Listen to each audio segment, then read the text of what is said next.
Hello friends, welcome to brilliant study classes. हम पढ़ रहे थे संविधान और ये लेक्चर नंबर 14 है।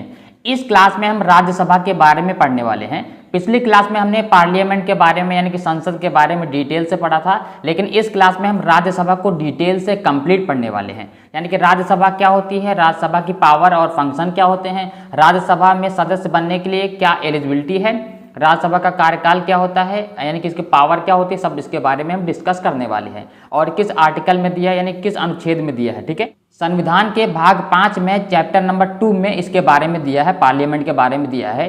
तो अनुच्छेद आपका कौन सा, अनुच्छेद 80, अनुच्छेद 80 में आपका दिया है राज्यसभा के बारे में। ठीक है, तो चलिए इसको हम समझते हैं। पहले राज्यसभा क्या होती है। तो राज्यसभा जो होती है, देखिए पार्लियामेंट में 2 सदन है, एक है राज्यसभा, एक है लोकसभा। ठीक है, तो राज्यसभा ज़्यादा पावरफुल होती है, लोकसभा कम पावरफुल होती है। ठीक है, तो राज्यसभा के बारे में पढ़ने वाले हैं। तो राज्यसभा क्या होती है, upper house of the parliament होता है, यानी कि ये उच्च सदन है, ऊपर वाला सदन है। ठीक है, ये ज़्यादा पावरफुल है, परमानेंट बॉडी है। ठीक है, ये आर्टिकल नंबर 80 के अनुसार इसमें संविधान में दिया गया है, अनुच्छेद 80 आर्टिकल नंबर 80 के अनुसार। ठीक है, तो टोटल मेंबर कितने होते हैं राज्यसभा में, टोटल मेंबर होते हैं 250 मेंबर, यानी राज्यसभा में 250 मेंबर होते हैं, जिसमें से 238 member state and union territories के होते हैं और 12 मेंबर प्रेसिडेंट के द्वारा नॉमिनेट किए जाते हैं। यानी कि राज्यसभा में 250 मेंबर होते हैं, जिसमें से 238 मेंबर राज्य और संघ क्षेत्र के होंगे। कितने मेंबर, 238 मेंबर, और 12 मेंबर जो होंगे वो राष्ट्रपति द्वारा चुने जाएंगे। ठीक है, जो अपने अपने फील्ड के एक्सपर्ट होते हैं। ठीक है, यानी कि 238 member state and union territories के होते हैं और 12 member directly appointed by the president, जो एक्सपर्ट होते हैं अपने अपने फील्ड के। कोई इतिहास का होगा, कोई हिस्ट्री का होगा, कोई कल्चर का होगा, कोई लीगल वर्क का होगा। ठीक है, ऐसे ऐसे एक्सपर्ट होते हैं, अलग अलग टेक्नोलॉजी के अलग अलग डिपार्टमेंट के एक्सपर्ट होते हैं 12 मेंबर, जो डायरेक्टली अपॉइंट किए जाते हैं प्रेसिडेंट के द्वारा। ठीक है, और हमारी राज्यसभा एक परमानेंट बॉडी होती है, लोकसभा आपकी टेम्परेरी बॉडी होती है। परमानेंट बॉडी मतलब क्या है, Rajya Sabha is not subject to dissolution. ठीक है, राज्यसभा को डिसोल्यूशन नहीं किया जाता है, उसका विघटन नहीं किया जाता है, लेकिन 1/3 पर्सन रिटायर एवरी ईयर, हर साल 1/3 पर्सन रिटायर होते रहते हैं। ठीक है, 1/3 पर्सन एवरी ईयर रिटायर होते रहते हैं। ठीक है, कहने का मतलब है ये परमानेंट बॉडी होती है और इसका कार्यकाल यानी टेन्योर जो होता है वो 6 ईयर्स का होता है। यानी कि जो मेंबर अगर राज्यसभा में है तो वो 6 वर्ष के लिए बनेगा। ठीक, और एबल फॉर री इलेक्शन, अगर कोई राज्यसभा का मेंबर है, अगर उसका टेन्योर खत्म हो गया है, 6 वर्ष कंप्लीट हो गए हैं, तो वो दोबारा इलेक्शन लड़ सकता है। ठीक है, और मिनिमम एज 30 ईयर्स, कहने का मतलब है राज्यसभा का सदस्य बनने के लिए मिनिमम एज आपकी 30 ईयर्स होनी चाहिए, 30 वर्ष का होना चाहिए, तभी वो राज्यसभा का इलेक्शन बनने के लिए यानी कि राज्यसभा का सदस्य बनने के लिए एलिजिबल होगा, और भारत का नागरिक होना चाहिए। ठीक है, ये चीज़ एलिजिबिलिटी है।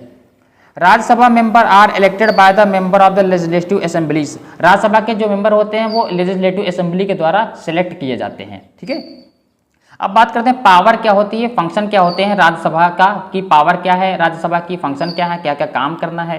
तो जुडिशियल पावर होती है राज्यसभा के पास, जुडिशियल पावर होती है। तो कैन इम्पीच द प्रेसिडेंट, यानी कि प्रेसिडेंट को रिमूव करने का जो प्रोसेस होता है ये कर सकते हैं, इनके पास पावर होती है प्रेसिडेंट को रिमूव करने की। अगर प्रेसिडेंट ने कुछ गलत किया है, संविधान का उल्लंघन किया है, तो इनके पास पावर होती है। तो can impeach the president, president को रिमूव कर सकते हैं, हटा सकते हैं।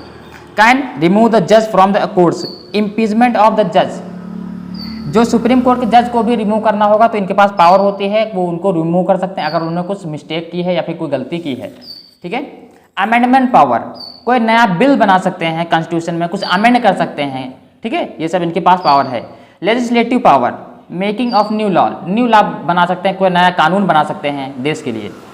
Executive power, council of minister, इन्हीं के मेंबर को काउंसिल ऑफ मिनिस्टर बनाया जाता है, जो डायरेक्टली प्रेसिडेंट को एडवाइस देता है। और फाइनेंशियल पावर, फाइनेंशियल पावर में वीक हाउस बोलते हैं इसको, क्योंकि इसको फाइनेंस से ज़्यादा पावर नहीं दी जाती है कंपेयर टू लोकसभा।